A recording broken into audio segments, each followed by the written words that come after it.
এতেকাপ নেবেন।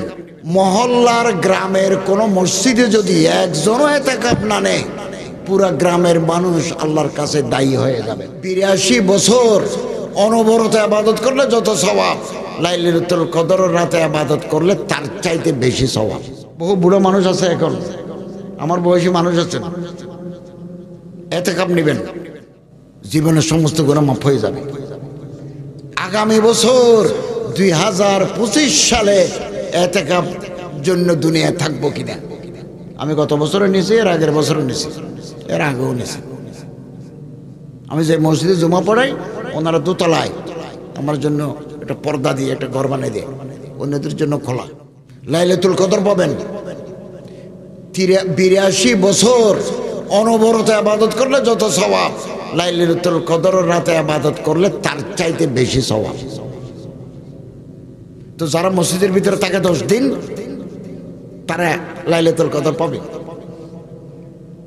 তো লাইলাতুল কদর যদি আমরা পাই, যেহেতু আমরা প্রতি রাতে সেহরি খেতে উঠি, তাহাজ্জুদ 5 ওয়াক্ত নামাজ, 50 ওয়াক্ত নামাজ জামাতের সাথে, সোজা কথা নয়, কোরআন তেলাওয়াত করি, জিকির আজকারও করি, ধর্মীয় বই পুস্তকও পড়ি, তাহাজ্জুদের নামাজ পড়তে উঠি।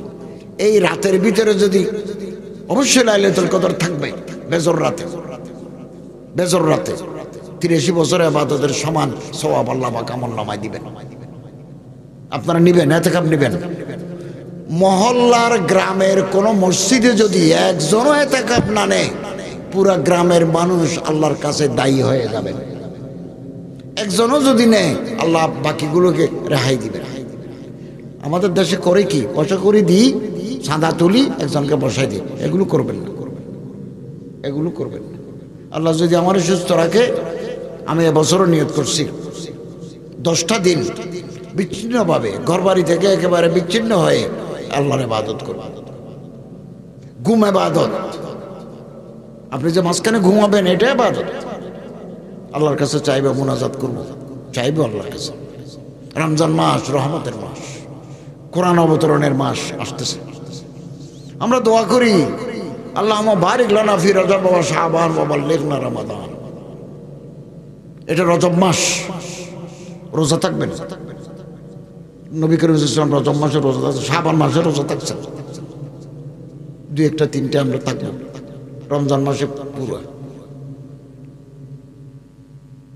আল্লাহ তাআলা আমাদের তৌফিক দান করুন, আমিন।